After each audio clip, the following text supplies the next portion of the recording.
Oh, geez, I didn't know. Okay. Hi, my name is Vicki Kravitz. I'm the president of the Greenburgh Civil Service Organization, and I'm here tonight to say that we have ratified our contract for 2019 to 2022. I have in front, next to me, Fernando Santos, Monica Hockman, Marian Nangle, and Anthony Palange could not be here, but these were my intrepid negotiating team. We have successfully negotiated our contract. I want to express a great amount of thanks to the district, to the district's lawyer, Will King, to our Assistant Superintendent for Business, Mary O'Neill. We had a really wonderful experience this year with our contract. There was a lot of give and take. There were a lot of gives and gets. It was not an easy negotiation, but it was a respectful and very, I think, exhilarating experience, as opposed to some years when it's been really, really difficult and lengthy. This year, we all got together. We decided we're going to do this, and it was done with respect and a lot of thought and thoughtfulness. I want to thank and I'm hoping to thank the board for their approval. Thank you very much. Thank you.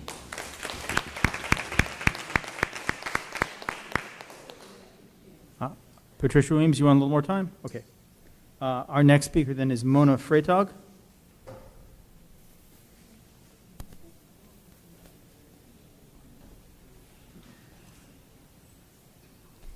Good evening. I wanted to talk to the board in regards to the training for the new trustees. This year, for the first time in several years, we have 2 new trustees coming on board. And I did want to ask what specifically the training might be for new trustees coming on board and what the requirements are, as well as to assure the stakeholders here that all current trustees have completed the required training that is necessary to remain on board. That's it. Okay.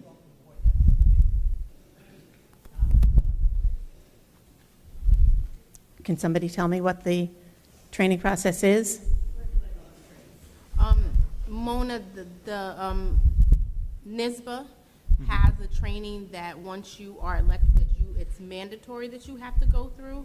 I know when I was elected, I went to one in Long Island. It was like 2 days.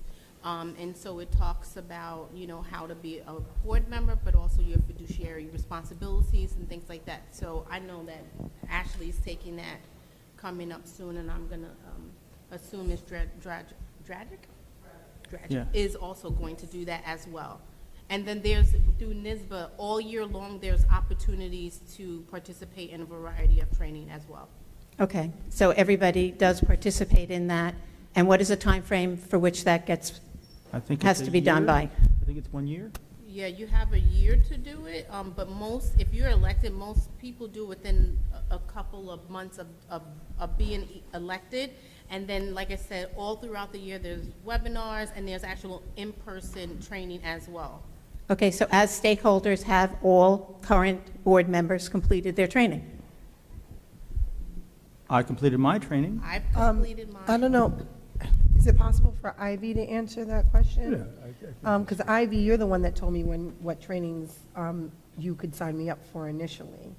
Do you know the exact trainings that board members get when they're new to the board? And then do you keep record of, if everyone actually completes their training? The state mandated training is that you have to take certain hours for fiscal oversight and for governments. That's what's required.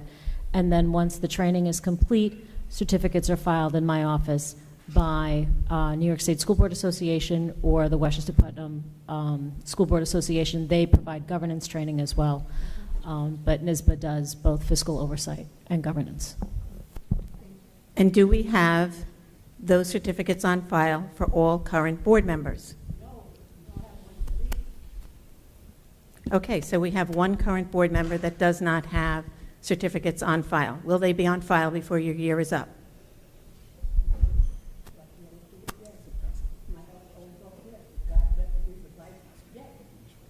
So possibly, Right. and possibly not.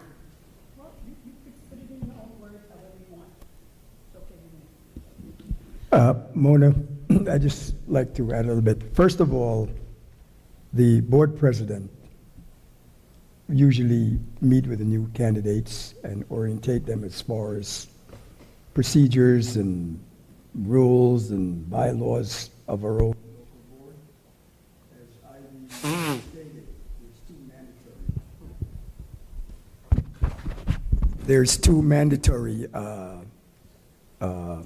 training that you have to go to: the physical and what's the other? And governance. Those are right, but the rest are not mandatory. Throughout the year, throughout your tenure, you will get lots of stuff from NYSBA and White Plains School Board Association, and we, the board, also does some training. We contract with other people to come in and train our board members. Or at our retreat, we usually do that. We used to do that quite a lot. And I remember, and it's strictly voluntary, because the board members will have a list of things that they could want to attend, whether it may be a law seminar, whether it be negotiations. There's all different types of topics. And up in Albany, New York City, Long Island, these topics are all over the place, and it depends on the availability of the board member and their willingness to take this. I understand that. But there's no such thing where these certificate has to be in file. Each board member a certificate, and NYSBA keep tracks of that, the amount of workshop and all that sort of stuff and training that each board member goes to, and let the district knows about it too. But there are some certificates that are mandated. Well, yeah, I just named those two. Yes. Those two. Yes, only those two are mandated. Those two Exactly. are mandated. The rest are not. The rest are not. No. And there are two that are mandated that have not yet been filed, Trustee Carey is saying. Well, maybe the ones who. And she may or may not get to it. That's what she just stated. Maybe the ones who have the certificate holds on to it. You know, they give it to the individual, and it's for them to share it with the district or hold on to it. But it's something that they have to go to upon winning the election. Okay, so that has to be taken care of. As a stakeholder, I think it's important that everybody be trained and this be on file. I'm sure whoever the board president Thank you. will take care of that. Okay? I have it on my to-do list now. Right. Thanks, Howard. Patricia Weems? Can we give her a microphone? My problem is basically one. It's personal, usually personal problems. Wait.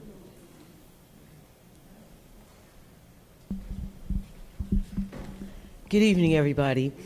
Usually I don't come with a personal problem here, but this one is a personal problem and one that I don't like and one that I refuse to let pass me by. I applied as the president of the Fairgrounds Civic Association to use Richard J. Bailey School, the auditorium.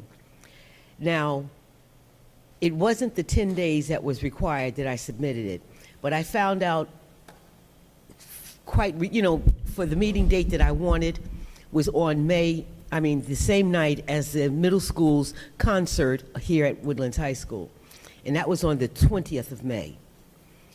I submitted it, handed it in, and what I had left off of the application was one thing, and that was the community engagement meeting. I didn't put down the reason for that meeting, and I said community engagement. I submitted it, and it was accepted, and it was approved. But I didn't believe I was going to get the auditorium, so before that, I applied to the Greenburgh Fairview Fire District and asked them for their PA system, which I received. Now, we get all the way to Friday, 3:45 p.m., and I received a call from Karen Walsh, who was highly agitated and upset. And she told me what time it was. That's why I know it was 3:45. And she says, it's 3:45, and I'm going home at 4 o'clock. This is a weekend. And she ran it, and I knew she wasn't angry with me, but she was upset, very upset, that she had to tell me that I could not use Richard J. Bailey on that Tuesday, the 20th. What happened was, I wanted us to have a smaller meeting where we could have everybody there and we could discuss nice and quietly the problem of having a black face painted on a child with enlarged red lips at Solomon Schechter School. I figured we could come together and come up with something reasonable that we could do. And we didn't do that. We didn't get an answer from Solomon Schechter that was good. But what bothered me was that on Monday morning, I still didn't have anything. I hadn't heard anything. But Karen Walsh called me relieved and happy. She said, oh, you can use the building. And I said, why, thank you. The reason I couldn't use it, at 3:45 on that Friday, I was told that I needed a $1 million bond, rider, to use that facility.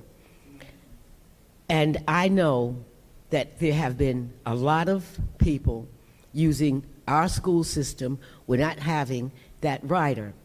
As the president of a civic association, I know you can use it because we had all our meetings there for my, Richard J. Bailey is in my civic association area. We used that school, but I was told I could not use it. I didn't like that. And you know it still is resonating with me because I'm still angry about it. And I do not like and will not tolerate, as far as I'm concerned, double standards. It's one for me, in my black face, I cannot use Richard J. Bailey. Now, the chairperson, along with Mr. Newland, got together and asked, and I called Bishop Preston and asked him if I could say this because I don't use anybody's name without them knowing that I'm using it. And I said, why did you put up a $1 million bond for me in my civic association? The other ones don't use it. And he said, because two people who he liked let him put his own position in jeopardy. Even though you're the bishop of the church, you still have an administrative council that you need to go through. And he did that for our civic association so we could have the meeting. And also that I wouldn't be embarrassed, but he knew I wasn't going to be embarrassed because I was going to have a meeting on the grounds with that PA system and let everybody in Greenburgh know that my black face could not get into Richard J. Bailey. I did not appreciate that, and I don't like it, and it doesn't sit well with me, and I am infuriated. So now what am I going to do, Dr. Valente? Because you're the one that signed off on it, and you, Ms. Rossi, that I'd have to go get $1 million. How many other people without, I'm not stopping. All right. I need to know how many people, Dr. Valente, have you let use the other schools who don't have a black face and they use it? You're laboring under a misimpression. I'm under a misimpression? Yes. Oh, now please tell me what that so the misimpression reversal is. was not due to the fact that the insurance was actually required by you. The board noted that the insurance should not have been required by you because other people were not required to use the insurance. We noticed this and said, we can't do one thing for one set of people and another thing for another set of people. That's not fair. Okay, so we actually pulled back, said we don't need the insurance because we didn't require it of other people. May I that's ask how you you a got question? it. Did you ask Bishop Preston to give a rider for $1 million for me to use Richard J. Bailey? Did you ask? Yes. Now, see, wait a minute, Before, excuse me. Okay. Once you ask, the problem is already on the table.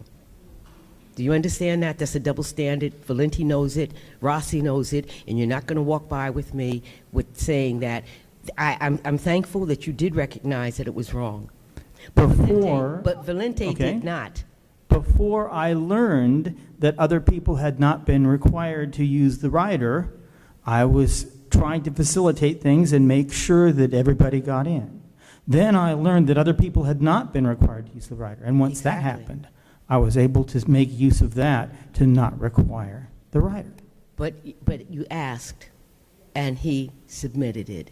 As far as I'm concerned, it's a done deal that we have a problem here on basically having double standards. Dr. Valente, you and and Principal Rossi did that to me. Do you actually think I'm going to let that go by? Once again, I have to clarify facts. And I think Trustee Newland can speak to the issue of Dr. Valenti's involvement, what role he took, and how he assisted in the solution of the problem. I did not create the problem, but with Trustee, may I finish?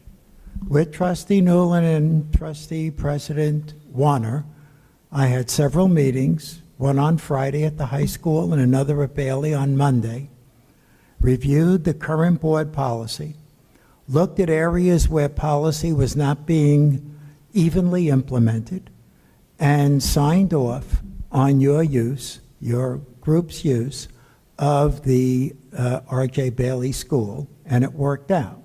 And because of these two board members working collaboratively with me, it came to a successful solution in your case. I still believe the board has to address, at some future moment in the near future, its current policy, its requirement, and how that's being evenly or not so evenly applied. Now, once again, a fact. The fact was that you asked Bishop Preston for a rider for $1 million. That's one. Number two, did you not rescind my approval on Friday at 3:45 p.m.? No to the latter. I never rescinded any approval. In fact, I was the only one who was signing off in the positive. Well, who told Karen? Can I finish the Yes, first you may. question? I don't know what the involvement is with Bishop Preston, honestly. I don't know who made the inquiry. I think Mr. Warner tried to give you some information, but I made no contact with Bishop Preston. Who gave the information to Karen Walsh to call Patricia Weems at 3:45 on Friday, telling me that I could not use Richard J. Bailey? Now, who did that? Who authorized her to call me? I do not know. Did you know that you're saying that you never knew that nobody else had to put up a $1 million rider? Nobody using the schools? The only time I learned there was an issue, I believe, is when Trustee Newland gave me a call and said we have a problem. Yeah. The fact is, I don't sign off on those. They're not in my purview. well, to sign off I on. handed my form to Rossi. Rossi said, I have to give this to Dr. Valente. She gave it to Dr. Valente. Dr. Valente, everybody came back with, you need to fill in the reason for your meeting. I filled in the reason for my meeting, and then I was told that it had been approved. But yet, somebody told Karen Walsh, who did not like calling me, she had a problem with that, to tell me that I couldn't use it. She went so far as to say, I'm taking everything home with me. I left telephone numbers so they can reach me at my home, and I will call you immediately as soon as I have some information. Well, So as soon as you tell me... We are in Wait. public session. I don't think we want to throw anybody under the bus. I've only mentioned no, we're people talking- who are I here. thought we were discussing Newland, factual Warren, information. and Valenti. Mary, do you wish May- to speak? Ms. Weems? Normally what happens is when somebody submits, anybody submits a use of facilities forms, it will go to, let's say, the building. They sign off. They should be checking to see if, number one, if the space is available, and second, if they're within district boundaries. Then it'll come over to my office. and I'll double check as far as district boundaries and that stuff, and we'll submit it. I'll sign off, and it goes to the facilities department. What should happen at that point is they request insurance before the final approval. That is standard, and there has been some discrepancies as to when it has been requested and when it has not. And as Whose Mr. Warner office has, is that? as I missed. I'm sorry, the facilities office, because what they do is they notify the maintenance staff and say, hey, this is all good to go, we're ready to, it's all approved. They do the final scheduling of the facility itself and make sure that we have the equipment that's necessary, that's there, any staffing that's needed. But that really is a standard thing that we do reach out for insurance. There has been some instances where insurance has not been requested when it should have been.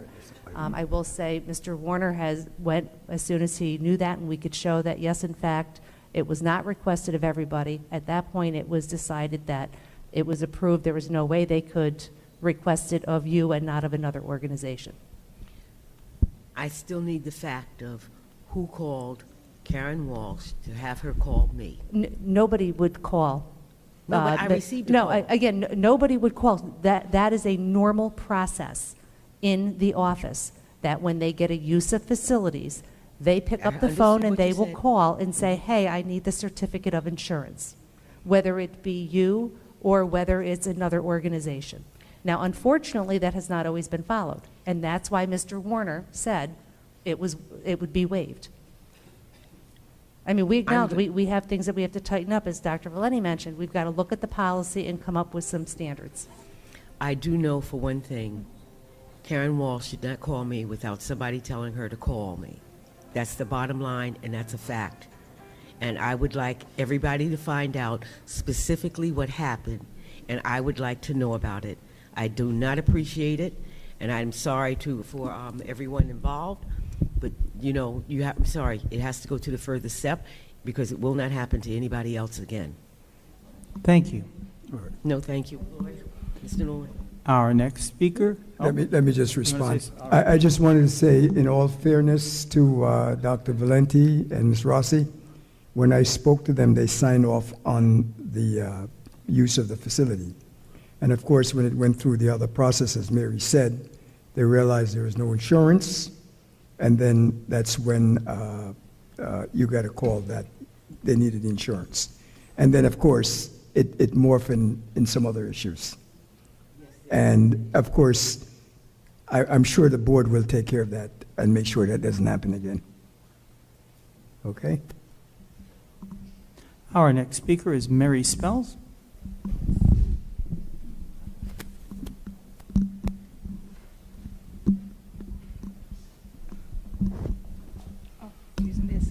Good evening again. Good evening. My name is Mary Spells. I'm an active PTA member of the Greenburgh School District. Tonight I want to say thank you to our PTA president and the PTA Council Committee for planning the Evening of Elegance outreach event. This is a program that was started as our superintendent vision for inviting the community to be a part of what we do here in the system. So we hope that we made her proud of what we enjoyed that evening. Also want to congratulate all the honorees. They were honorees that we thought about, and we saw how they have made an impact in our school district, to our children, and to our schools. So we want to congratulate them and thank them for bringing a lot of new people to our event. We're very grateful. Tonight, thank you. We had an excellent time. I also want to say that I need to say thank you to the teachers and the staff of the Woodlands Middle High School, and to members of the staff members at the mansion, as well as to parents and community people and board members for purchasing PTA dues for Woodlands School. We were able at the last minute to send in over 160 memberships. So we are very grateful to you, and it was just to ask you, would you help us? And of course, when I ask, I expect help. And I thank you, and I thank them for that. So we made an impact into the state of Albany for membership. Thank you so much. Also wanted to say the artwork that I missed when they had the program, I was able to go in and pay some bills at Town Hall. And as I'm walking through and I saw that artwork, tears began to come from my eyes because we missed something in our district. Sometimes we miss the good work that students do. I had to ask the people, I said, what school is this? They said, Mrs. Spells, this is Greenburgh School District.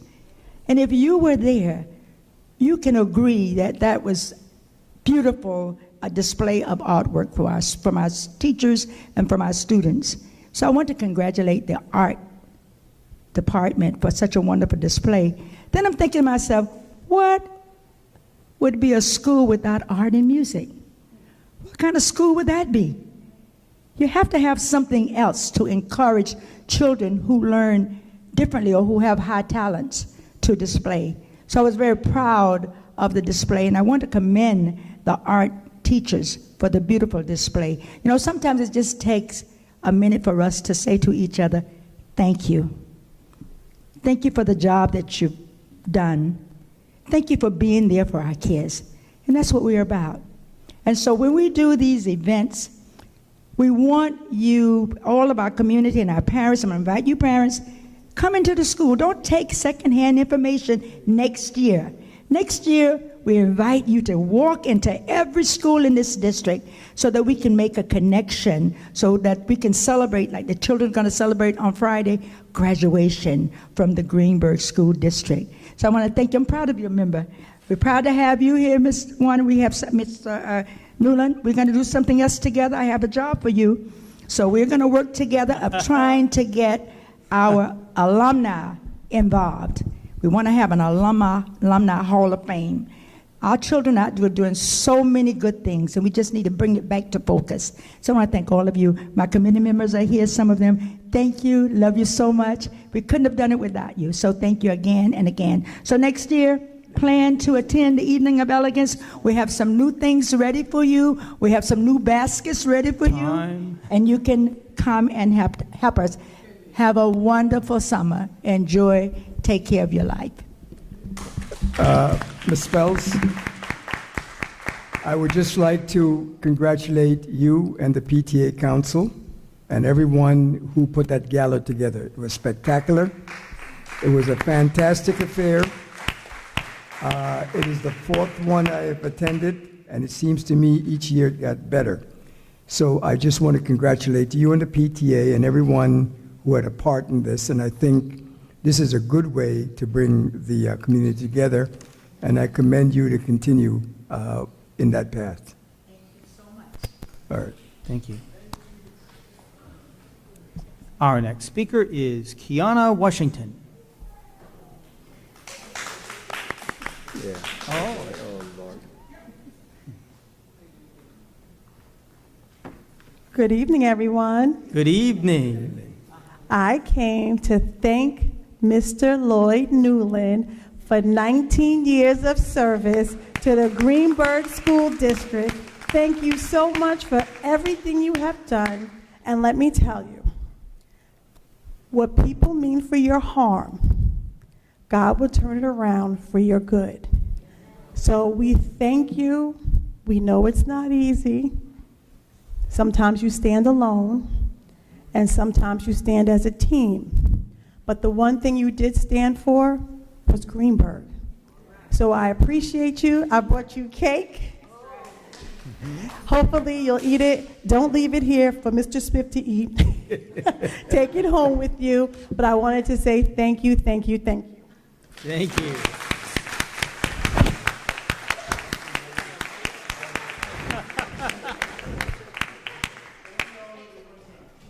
Don't eat it all up at one time.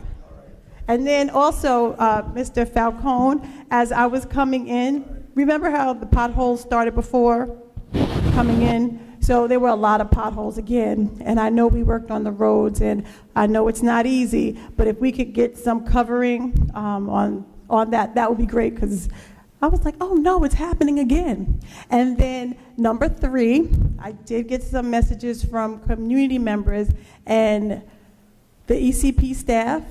They're asking for support from the board because I guess it's being run by a social worker and they need some help. So if anyone can please go over there. I know Mr. Valente is supposed to be supervising, but he can't supervise and be superintendent and everything else.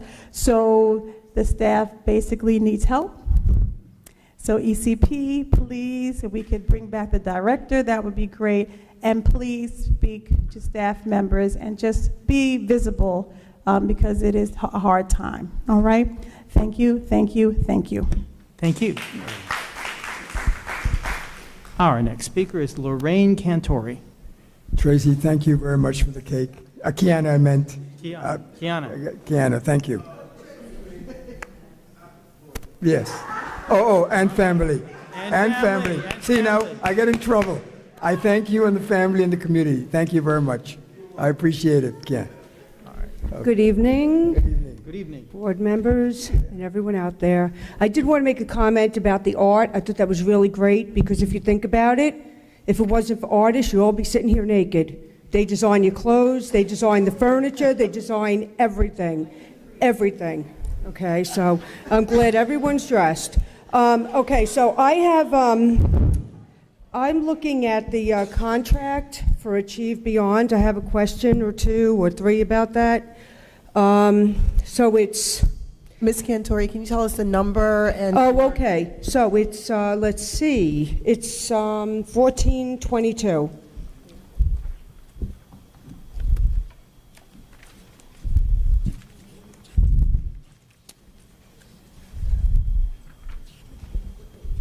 For the board, that's page 23 of 28. Okay.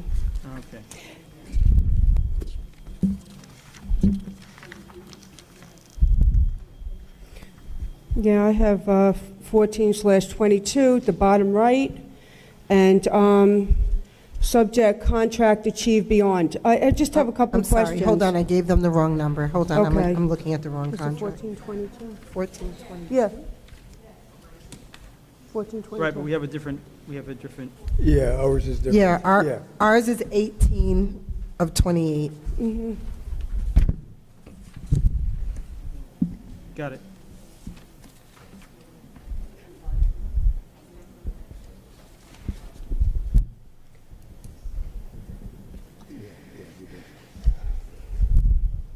We see it. Okay, so my question is, the district has a school psychologist, right? Okay, so my question is, as far as the psychological evaluations for $475, would that be per person, per student, special ed student? Because it seems as though there's a lot of services here that could be done in-house, like the psychological bilingual evaluation, the psychological evaluation, the social history evaluation. I mean, school psychologists do this.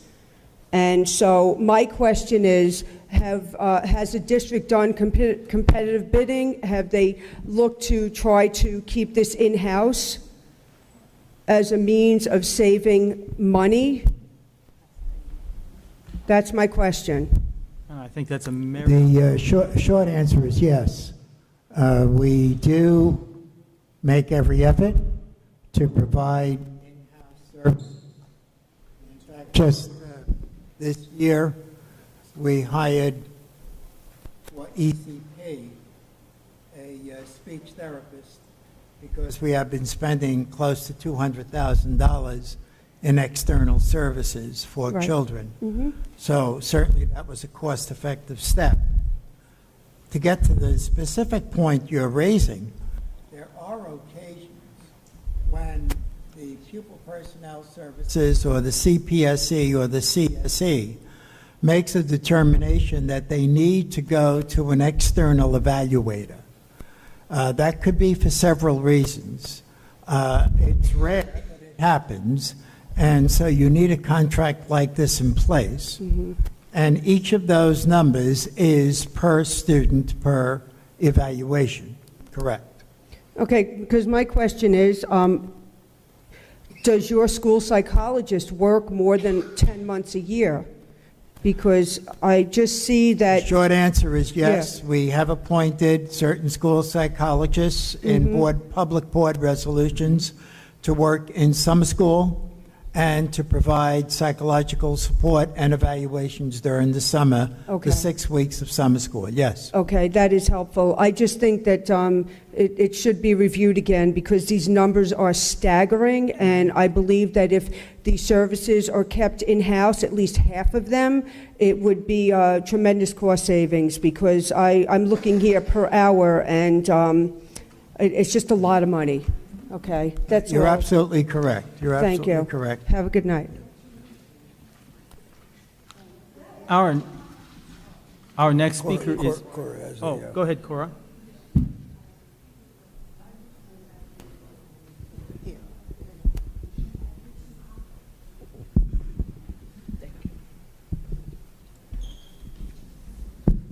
I'm glad you brought that up, young lady, because if we had gone into closed session, I was going to ask questions about this because I was going to use certain personnel. I agree with you that this these particular services can be done in-house because we have the personnel to do it. And I feel, and I've always felt this way, that children are more comfortable with people that they know. Because when you outsource, you may get one person one day, another person another day, or you may have someone for 3 weeks. Right. The kids get used to them, and then all of a sudden they're gone, Right. and they have to start over again. Absolutely. So it's always beneficial to the district to try to utilize these services with the personnel that they have, Right. so that our students will get used of having someone they trust and can continue to trust throughout the years. Okay, if they start in the second, Right. that person may be with them with the third and the fourth and so on and so forth. So I agree with you 100%, and I hope administration will look closer at having those who we have in-house take on more of a responsibility in these areas. Thank you. Thank you, Ms. Carey, because I feel like you are in tune with the most important aspect of it, the psychological, the psychological evaluation, the personal connection, and the fact that to have a stranger come in and work with a child that may need the services throughout elementary school, middle school, and high school, it would be beneficial for that child's overall self-esteem and also, as far as trust issues. Kids have a tendency to have less, like, oh, wow, this person's been here and now they're gone. I want someone I can become familiar with. And and studies have been done that kids who receive support, psychological, social support in school, middle school through high school, they have more self-confidence and they feel that support and they do better in school. So I really do appreciate your feedback. It's really meaningful, and I hope that the board will consider this. Thank you again, and have a good evening. Thank you. Dr. Valente, in looking a little bit further into what Ms. Cantori was asking, I do have a question. I mean, I don't know if this particular agency was chosen because of the bilingual nature of it. Could you come back and give us more information about this? Yes, I'd be happy to come back with more information. Is this the lowest responsible bidder, Mary? Do you know? I'd have to go back. I can go back. And Yeah, confirm. we'd have to check together with the business office as to who the lowest responsible bidder is. But normally you don't bring a resolution to the board for services unless it fulfilled those contractual types of obligations or hasn't reached a certain amount of money. Yeah. Well, the real question from my point of view is not whether the contract needs to be in place, because if we find out it's the lowest responsible bidder, we do need a contract in place. The question is, how often is it getting used? If it's being used too much, then we've got a problem. If you've got somebody that says, my God, my kid can't get to summer school because you don't have the evaluation in place, do something, and there are too many kids trying to do something at once, and so you have to schedule that in order for them to make a deadline, I can see why the contract might be necessary. The question is, are we doing it 10% of the time? Are we doing it 30% of the time, right? So that's something to look at as well. Right. It's a budgetary issue. It's simply a tracking issue. You just find, for example, this academic year, we're almost over. How much money did we spend at Achieve Beyond? And then can we disaggregate the data as to what services they were providing? And then look at the requests that came through with respect to the services and why Achieve was called in a specific situation as opposed to using one of your own staff members. Dr.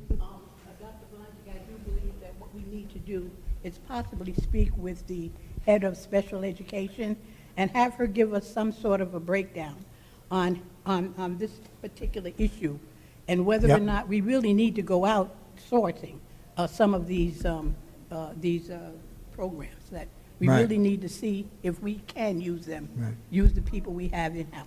Well, my first stop tomorrow will be Jill Post to have a conversation on this and get a sense from her. Yeah. Okay, very good. Thank you again. Thank you. Our last speaker is Rita Jones.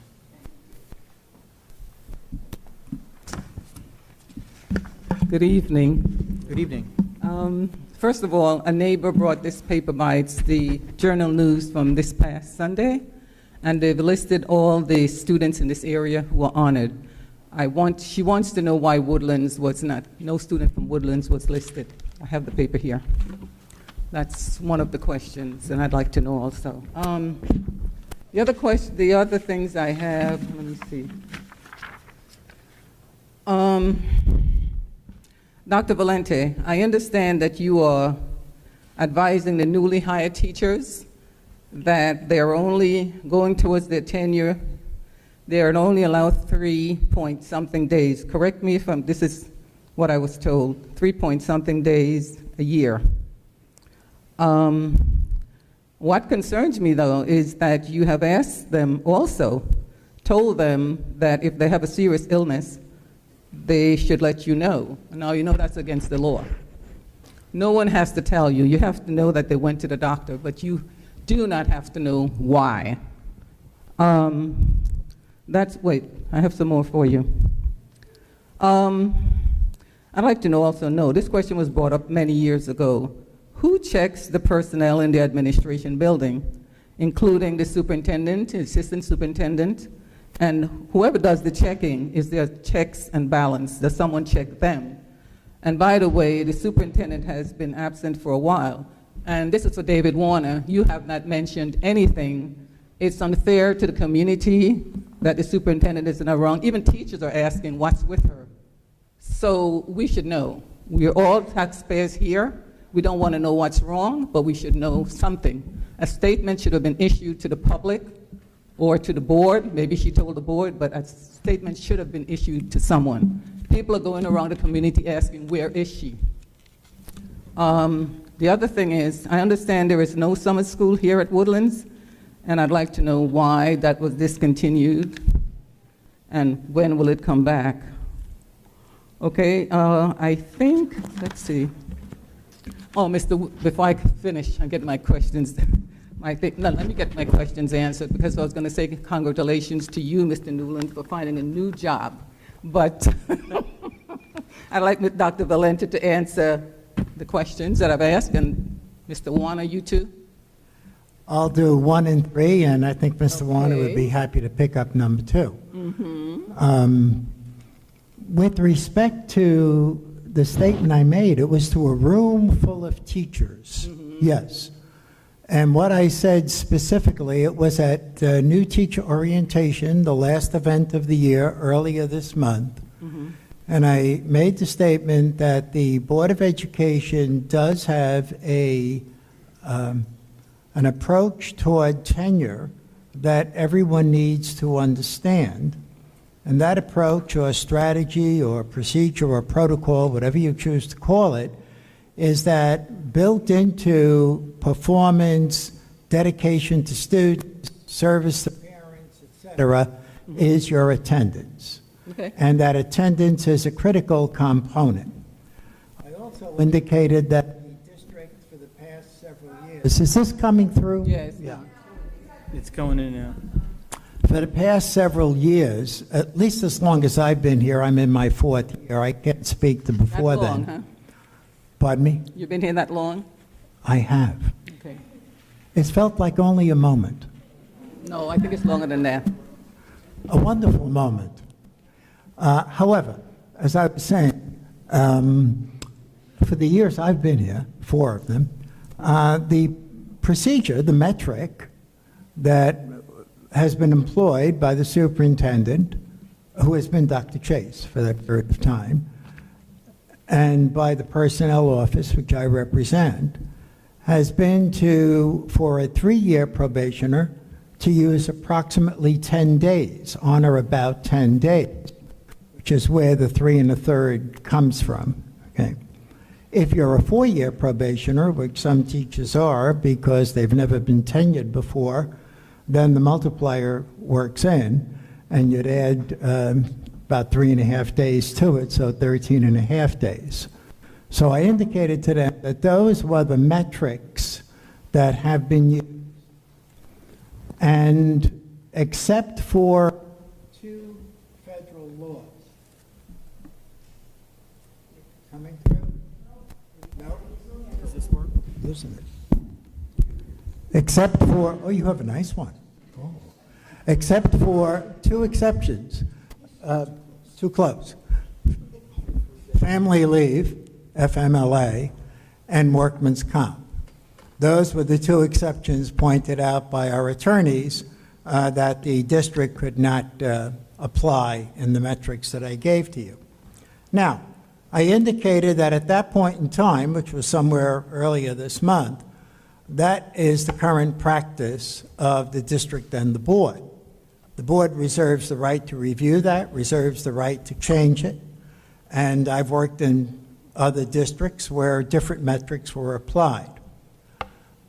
At the end of it, I said, are there any questions? And there happened to be a questioner who said, would it be to our advantage if we let you know if there were a serious illness in the family? And a few people chimed in, and I said, look, any information that you feel would be helpful in the entire process, certainly we would like to know. We're not soliciting information from individuals, and as I say, the practice that we're using is subject to review and change. Okay. Who checks the personnel in the administration building? Who checks the personnel and the administration? The absences, yeah. You're checking teachers and other staff. Who checks the people up there?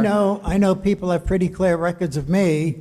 They know when I'm there, which is quite often, and they know when I take a vacation day or a sick day or a personal business day. So I'd have to say the business office, there's somebody up there who's watching systems very carefully, without mentioning any names, but they keep a very accurate record of attendance, not only for myself, but I'm sure for Assistant Superintendent Mary O'Neill and Dr. Chase. And it's all recorded electronically. Okay. Does the board know how many absences you have? I'd Mr. be happy Warner. to share that with them at any time. No, I just want to know because you keep such rigid track of the other staff. As a public employee, it's public information. It is. It's public information. And the board could require or request information on any assistant superintendent, any director, et cetera, at any time they chose to do so. Okay, I just want to know. And the other question is the superintendent's absence. That's question 2 for Mr. Warner. Yeah. So the superintendent does in fact have a medical issue. She's been out for approximately 25 days, starting around May 13th, and we will know, the initial return date for her was on the 12th. That did not happen. We will know as of the 20th what a revised return date for her is, and we will share the best. And you didn't think it would be best to advise the public at large? I mean, even teachers don't know what's going on. Okay, the other thing is, why wasn't Woodlands mentioned in this newspaper as two top students? They have all the two top students in the area. I'm sorry, what is that? It's the Journal News. The Journal News? Low HUD, part of it, low HUD, yeah. Low HUD? Mm-hmm. I'll pass it to the... Mm-hmm. Students have invitations, they go, and pictures taken of them, and they're mentioned in the newspaper. So valedictorian and salutatorian, they're invited to dinner in Tarrytown, in Delta Street.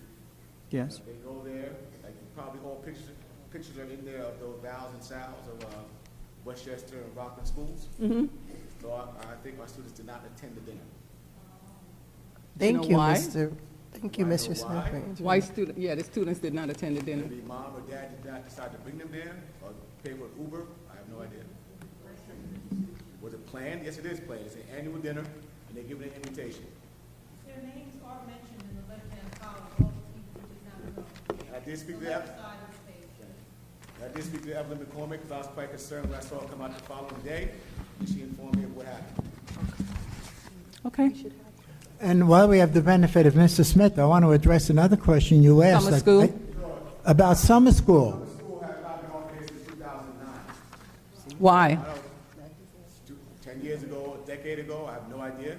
At that time, I was a principal. From my understanding, it wasn't a financial benefit for us. It costs actually more to have post summer school. We don't have many kids that attend summer school. Mm-hmm. I think we have maybe 10% of kids, maybe 15 that fail a course. Right now, we did look into an online option for a few of our kids to advance them. We do offer the Regents here, though, in August. But for us, our kids either go to Sleepy Hollow or to White Plains for summer school. Okay, while you're saying the summer school, the SATs are not administered here either? Excuse me? The SATs. The SATs, we are not a site. We used to be a site for SAT Yeah. and ACT. Mm-hmm. We're trying to become a site for SAT and ACT. As you know now, we offer a course for our students in school, so they do not have to go outside and take it on a Saturday. It's actually built into the schedule, because our focus is obviously to increase the rigor and obviously the scores on the SAT or ACT. Okay, so you say you offer a course here to improve their SAT scores? We have an 8-period day. Okay. Day A and B are day 1 and 2. SAT or the ACT course is offered either on day 1 or day 2 within the 8-period day for our juniors and for our seniors in the fall. Okay, thank you. Thank you, Mr. Smith. I truly appreciate your input and you being here to answer Mrs. Jones' questions. I would love for our superintendent or acting superintendent to be able to answer all the questions, but because of the heavy, job and that he has to do on a day-to-day basis, of course he doesn't have all of those answers so eloquently as you were able to put it. I mean, I think we should always have principals and administration at our meetings, and I've said that in closed session, so I'll say that publicly as well. I do also want to clarify, because I don't want the public to have the wrong idea about the absences. That has been a discussion in this board in closed session before. So we are actively talking about that. There is no set number that I have agreed or voted upon. So I don't know about the 3-point whatever number that was given or that someone thought they heard. I don't know if you said it or if someone misheard it. I wasn't there, but I will say I did not agree on a particular number, but absences are definitely considered when we look at tenure. We definitely ask for the teacher's file. We look through it. In the past, there has been some issues with teachers that are untenured being absent for periods of time way before I got on the board, so I think previous boards had asked for to really look through and examine attendance records, attendance patterns, because we don't want to give someone tenure and then once they have tenure they even have more absences. So that's definitely a concern, but there is no hard fast number that we have voted on or agreed upon, at least as long as I've been on the board, so I wanted to clarify that. All right. I believe that. Does anyone else wish to comment? Yes, Mr. Yeah, I'd just like to comment on the summer school, okay?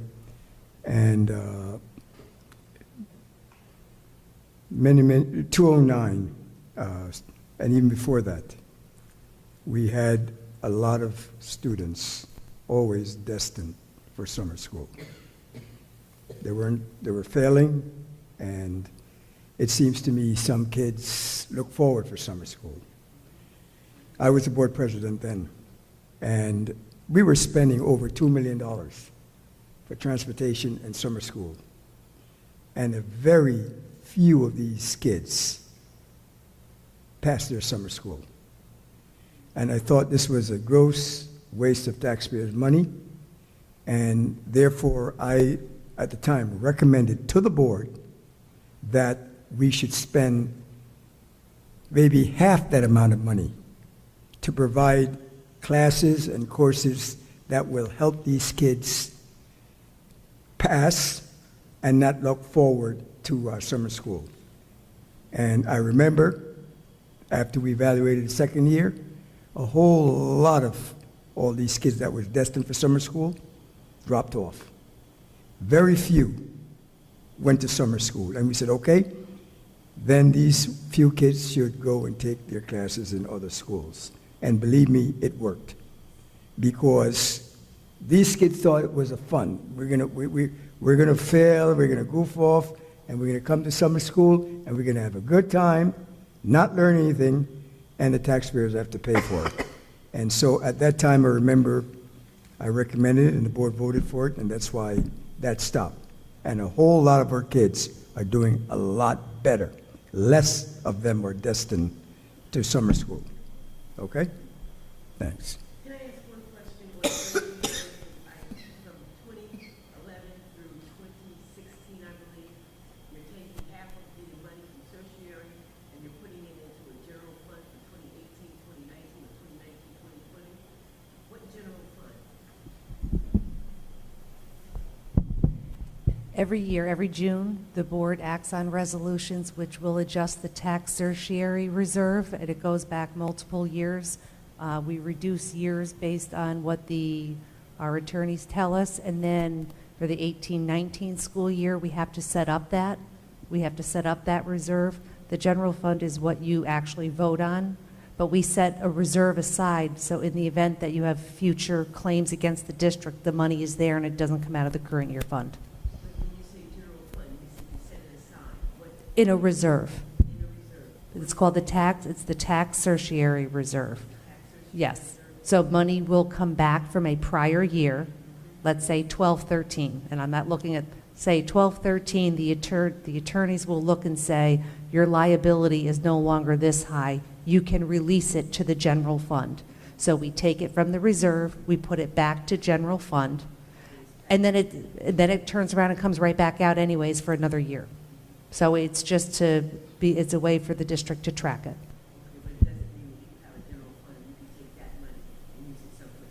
I can't use that money for anything but tax certs. Okay. That concludes public input. Tracy and Antoinette are our recipients here for the Extra Mile Award. The next item on our agenda is the Nettie Jackson Extra Mile Award. Take it away, Tracy. Yes, we have two recipients here. And so if Dr. Valente and Antoinette and Mona Freytag, I believe that's all of the members of the Extra Mile Award Committee that are here. We have other committee members that were not here. If you could join me at the podium, please. Dr. Valente, you have the Extra Mile Award.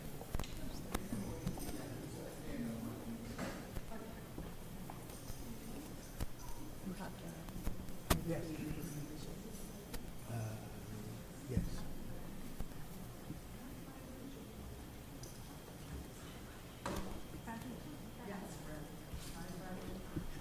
Bradley got an award. He got an award last year, so he got one last year.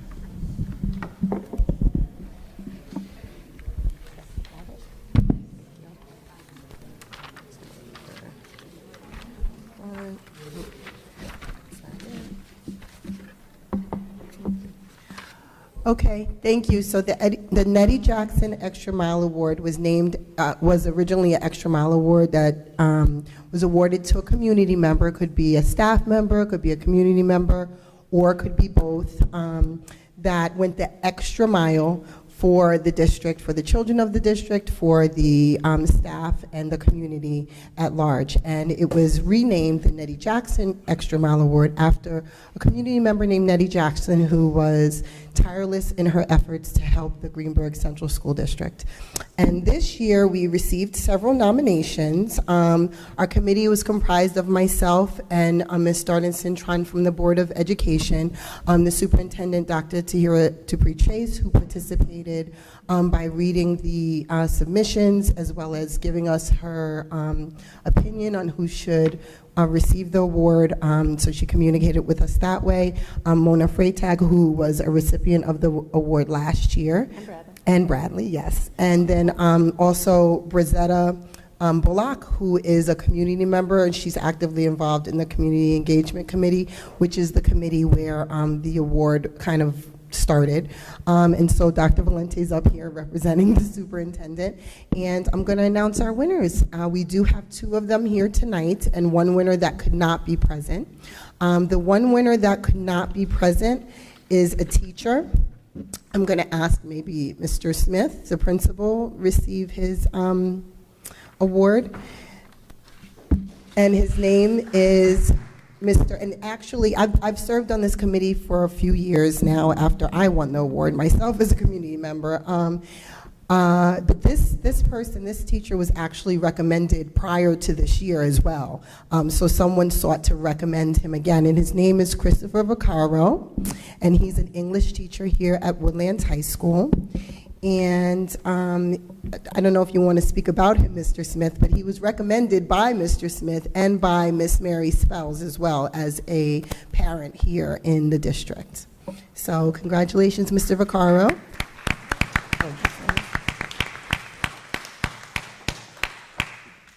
Here you go. He did send us a reply because he could not be here tonight. So he did send a message to us, so I did want to read his message. He said, "To dear Woodlands family, I am extremely gracious and personally touched to be receiving the Extra Mile Award. There are so many wonderful and challenging experiences that take place over the course of the school year, and to be recognized is both exciting and heartfelt. I cannot thank you enough for all the support and guidance over the years, and I look forward to many new challenges and accomplishments in the future. I apologize for not being able to attend in person due to family matters, but please know that the sentiments are truly appreciated. Thank you again." And again, he was nominated by Mr. Smith and by Mary Spells as a parent. Sure. So I'm going to give you a quick synopsis of who Chris Vaccaro is. I don't like bending down to this thing. So Chris Vaccaro, he had a student in class, I'm not going to use the student's name, who expressed some frustration in English class and was considering dropping out of school, like seriously considered dropping out of school. He missed several days. He's an athlete. He's into this MMA fighting, and he idolized a MMA fighter. I forget the guy's name. But what Mr. Vaccaro did, he took time out, talked to young man, and then reached out to this MMA champion who actually sent him a video saying to the young man, "Please don't drop out of class, don't drop out of school. I was there once. Now look at me now, I'm a champion." So needless to say, this young man's in school. He is a junior. He made honor roll this quarter. So I attribute that to Mr. Vaccaro, and this is what Woodlands teachers do here. They take an interest in our children, because at the epicenter of everything is a child. And Chris really took time out to mentor this young man, and now kid is doing well here. He has 1 more year with us, and Chris continues to go the extra mile. So that's why I nominated Chris Vaccaro. He's one of many special teachers here at Woodlands Middle High School. So thank you, and I'll take this award on his behalf. Thank you.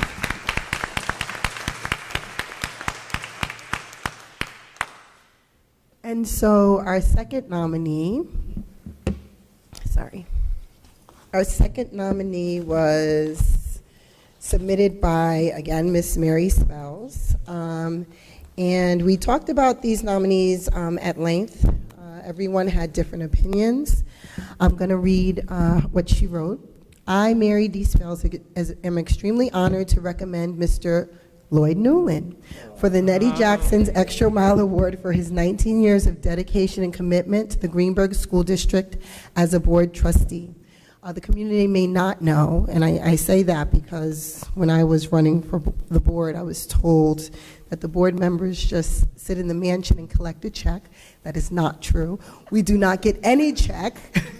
I'm still waiting for a check. No. What we do is we volunteer our time. So for 19 years, Mr. Lloyd Newland has left his family at least twice a month for very long meetings, for very long meetings to just go over recommendations from the administration and try to make the very best decisions for the community. So his dedication and commitment for 19 years of his life. I do know his 3 children, not well, but in passing, and they're successful children. His granddaughter was here earlier tonight when he was honored. So you managed to be a successful father and husband. You're still married. So that's a good thing for 19 years of your life that you're given to the school district. So Mrs. Spells wrote that it is evident that throughout his years of service, working with many newly elected board members, superintendents, and administrators, he never lost his profound goal of trying to make a difference in the successful lives of our children. Mr. Newland's respect and high expectations of our educators was always geared toward successful academic achievement of all students.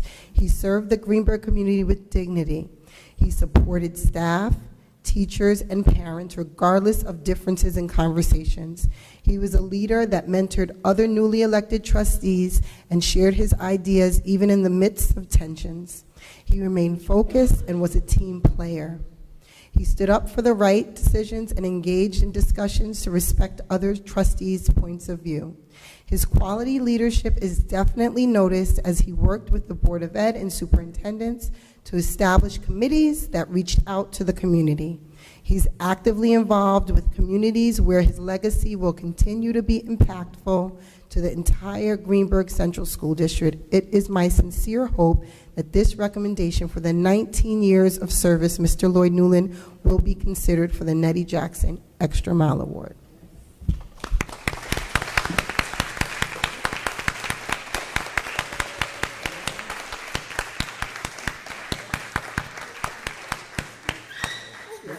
Twice.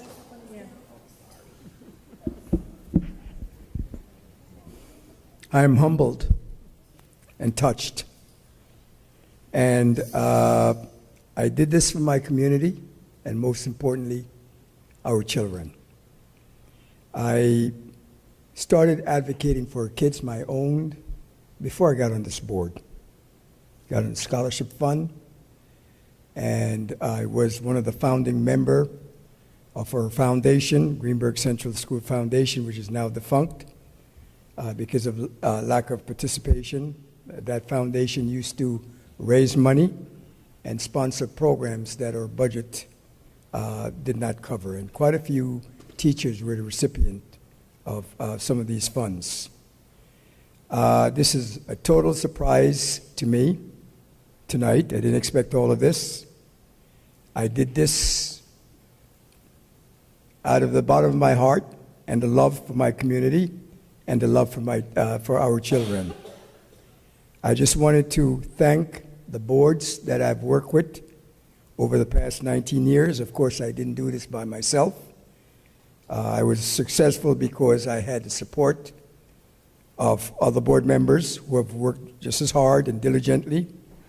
Sometimes I remember one morning, we walked out of here, it was about 2:30 in the morning. That's probably one of the longest board meetings we had and one of the most passionate that we ever had. And I just went home, took a shower, had some coffee, and I went to work.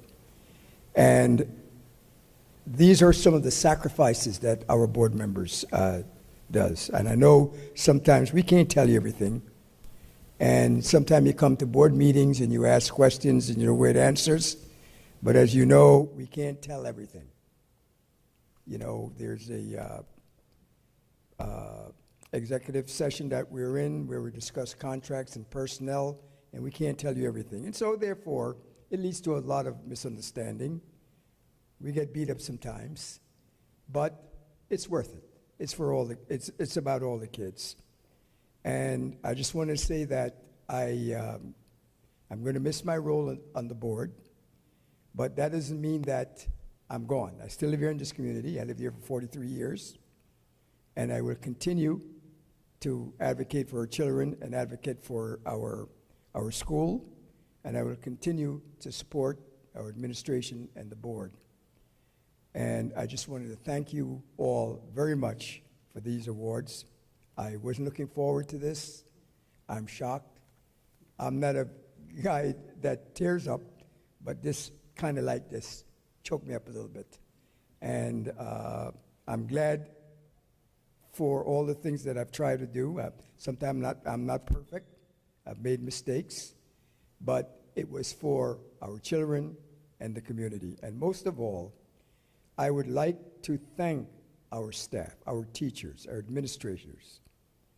Over the years, they're the ones who are the shakers and the mover of this district.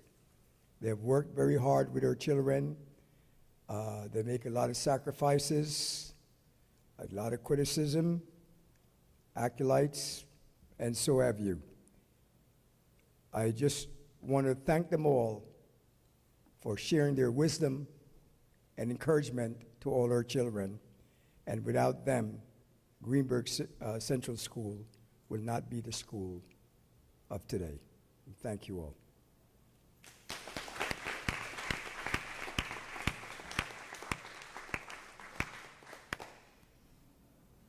Thank you, Mr. Newland. You were not expecting that, right?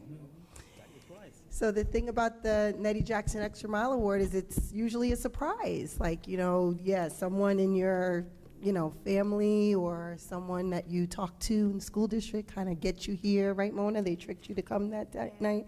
Yeah. If you knew me before I got on the board, and sometimes when I'm on the board, I'm pretty frumpy. The person told me, make sure to dress up. I think they're going to do something that day. So they tricked me to get here. And so this next person, I'm not quite sure if they were tricked to get here or not, because I know they had some difficulty with scheduling. This next person is not an employee, like Mr. Vaccaro, is not a board member like Mr. Newland, but is a community member. And she was nominated by Miss Katie McGee, so I'm going to ask you to come up, Katie, to talk about why and how you nominated Miss Crisol Cardenas Chavez.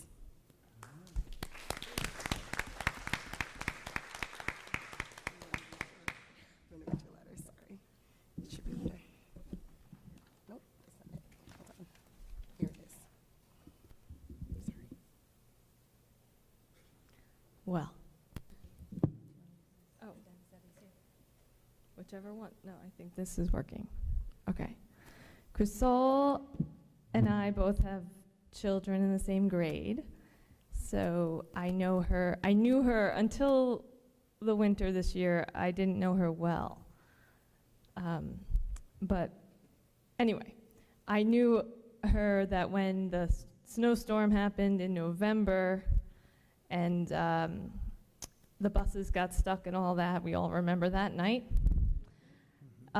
Pretty soon, when I got on social media, I saw Crisol and talking about the kids that were stuck on her street and whatever. And anyway, I came to find out that you did major help. You gave major help that night. And I know the board. I think she was here the next night. You got recognized. And that would have been enough for the Extra Mile Award for that night, because on her street, she correct me if I'm wrong, but did you take the kids down to your house for the bathroom? Yeah. As well as snacks and trying to get in touch with their parents and using social media, you and other people, and she was a major mama to them all. And so that would have been enough. But then came the Capital Project, the Unite Bright, right? And the bond campaign, as I say. And Crisol stepped up again and got really involved in it was at all the meetings. I got involved in it too, you might remember. But she and I and Shelley, a lot of were there, and the tours and the door knocking. I mean, so Cristal was there through and through. So what a year for involvement in the Greenburgh Central School District. And that is why I nominated you for the Nettie Jackson Extra Mile Award. So congratulations.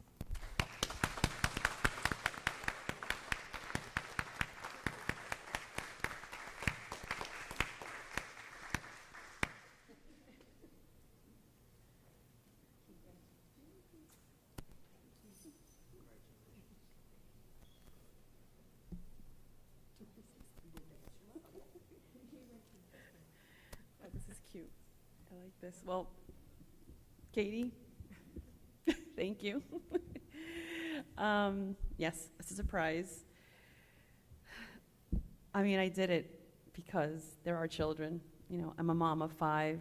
I have a daughter who graduated from Woodlands 2 years ago. I have a son who's graduating this week.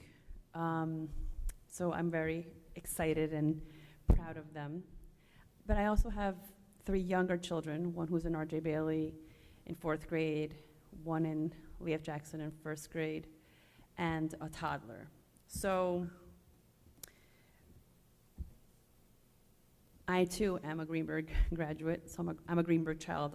This is my heart is here, this is where home is.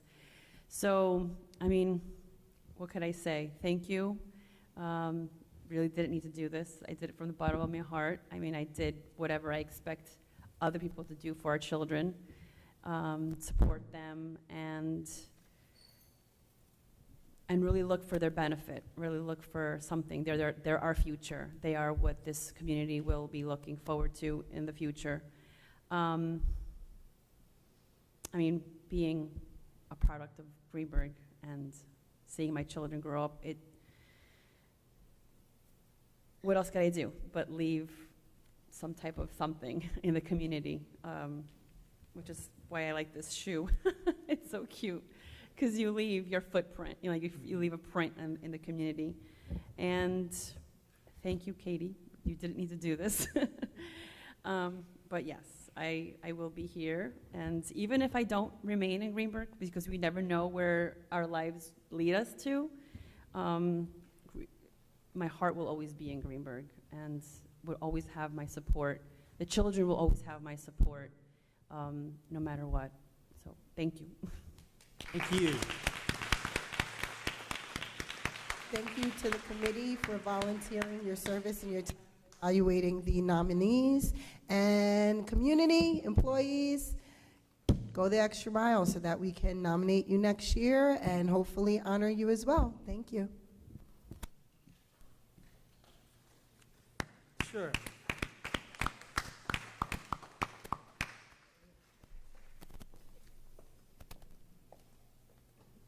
It is anticipated that the board will now adjourn into executive session. Do I hear a motion to adjourn to executive session to discuss the employment history of particular persons being considered for board actions this evening? So moved. Do I hear a second? Second. All in favor? Aye. Opposed? We are in executive session.